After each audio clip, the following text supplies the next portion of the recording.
Tracking, alerting, protecting. This is WKYT News at 5:30. The flu vaccine isn't necessarily as effective this year as it could have been. The flu is rearing its ugly head, impacting more than a dozen at this Somerset nursing home. A familiar face has another run-in with the law. We'll tell you why the man formerly known as the Duct Bandit is back in jail. You're looking at surveillance video of the men authorities say were stealing millions in an ID theft ring. How this scam unraveled coming up. WKYT News at 5:30 starts now. Good evening to you. A flu shot may not be enough to protect you against this year's strain of the flu. Now, that's the problem in Pulaski County. Residents and staff workers at a nursing home are sick despite widespread use of the vaccination. Our Phil Pendleton talked with health officials who are trying to curb the spread of the flu. It's our top story at 5:30. It's the typical bug that plagues many this time of the year. Body aches, fever, just generally feeling bad, sometimes a cough. Recently, some who both live and work at this Somerset nursing home have come down with that condition. They have 14 residents reported with flu A and 3 staff members. That's what we've been told, and the state has classified that as an outbreak. Summerwoods is asking that people coming to the nursing facility to limit their visits and they wash their hands both before coming and before leaving. Summerwoods released a statement saying the cases only account for about 2.5% of their population. Still, health officials say some of the cases have been quite serious. I understood there have been some hospitalized. Summerwoods officials say they did institute broad use of the 2014 vaccine. Some still got sick from a strain getting past the shot. However, there's been a drift from that particular strain, so the flu vaccine isn't necessarily as effective this year as it could have been. Despite the outbreak in areas people had vaccinations, health officials are still encouraging getting a shot to protect against other strains. In Pulaski County, Phil Pendleton, WKYT. Health officials say other than getting that shot that Phil was mentioning, they encourage hand washing and covering your mouth when coughing. Attendance is slowly climbing back up to normal in a school district that was hit pretty hard by illness last week. Harrison County's school superintendent says attendance is up 5% from last Thursday. About 2,000 students and staff were out sick on Thursday, and the district canceled school on Friday to give everyone time to recover and to disinfect the buildings. A robber who made national headlines for his unique disguise is in trouble with the law again. Our county-by-county coverage at 5:30 begins in Boyd County. Casey Kazee, known as the Duct Bandit, is once again facing robbery charges. He was found guilty of robbery in 2011. Police say he wrapped his head in duct tape and threatened to kill a liquor store clerk. Over the weekend, police charged Kazee in a different crime. Both he and Jeffrey Driver are accused of mugging a man in Ashland earlier this month. They are both in the Boyd County Detention Center. In Knox County, state police find more than a pound of drugs during a traffic stop. Troopers stopped a car on US 25 late last night for speeding. Officers say they could smell marijuana coming from inside that car. That's when they found marijuana, drug paraphernalia, and $600 in cash. John Paul Erickson was arrested on several traffic and drug charges. His passenger, Rhonda Davis, was arrested for public intoxication. And in Madison County, a woman is accused of passing forged checks and stealing thousands of dollars worth of items. Richmond police say 33-year-old Melody Nolan stole several check books from a woman and passed nearly 70 checks. The check books were for the woman's business and personal accounts. Nolan has been charged with stealing several items from the home of that same woman. All of the items were recovered and returned.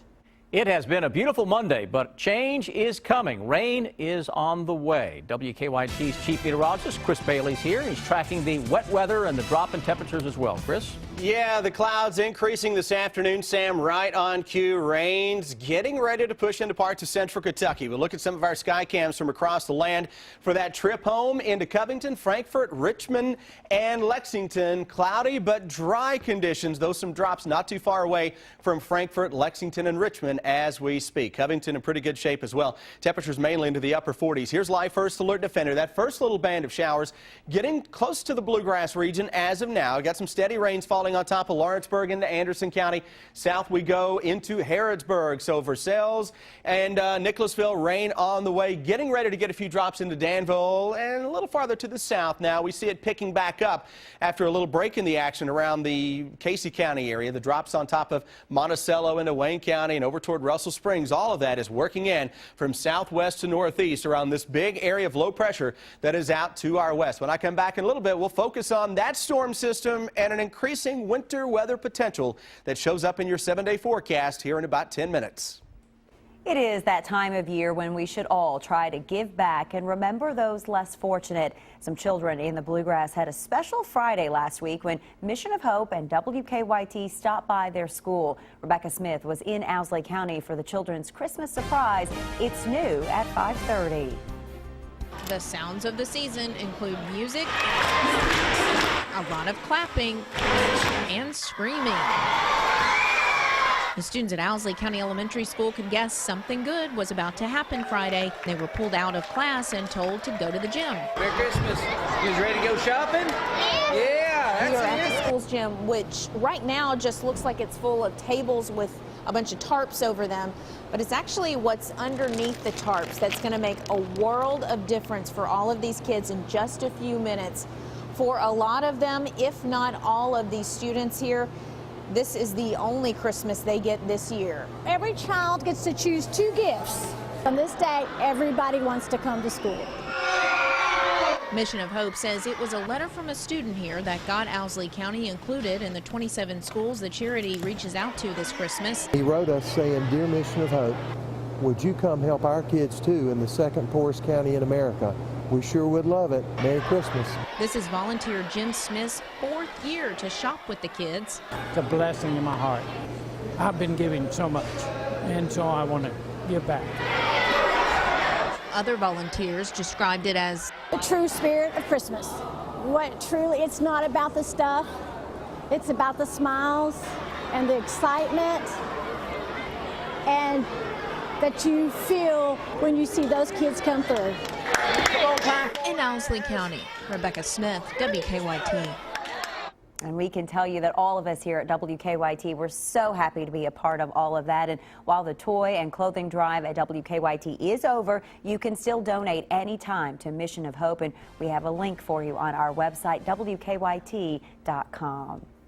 The case began with a simple phone call to authorities. A check that was supposed to arrive in the mail was missing. That one phone call led authorities to unravel a multi-million-dollar scam. This is bank surveillance footage of the 3 men postal inspectors say were running a multi-million-dollar identity theft ring. The case began when a company called authorities to report an $85,000 check it was expecting in the mail never arrived. That $85,000 check ballooned to a $25 million identity theft investigation. Postal inspectors say that one of the suspects was stealing checks, usually for large sums, out of the mail. They would slightly alter the name just to kind of throw the scent off, if you will. For example, if the company was called ABCD, they would make it ABCD Incorporated. They would go to the bank and they would indicate that they were the president or owner of that particular company. They would open up the business account. Several days later, they would deposit the fairly large check, and then thereafter they would draw down the account quickly as they could. In addition to opening up checking accounts, the suspects were also getting fraudulent credit cards in the names of the bogus businesses. One suspect agreed to allow postal inspectors to search his home. Investigators found plenty of evidence, including 300 credit cards. They were all sectioned off into 7s, one for each day of the week. Sunday, they would swipe X amount of credit cards for X amount of dollars. Monday, Tuesday. If you think a scam like this only impacts big banks, think again. Even with the banks, when they suffer a loss, our fees go up. The 3 men in that case were charged with bank fraud, mail fraud, identity theft, passport fraud, and false statements. All 3 of the men were sentenced to prison with sentences ranging from 3 to 7 years.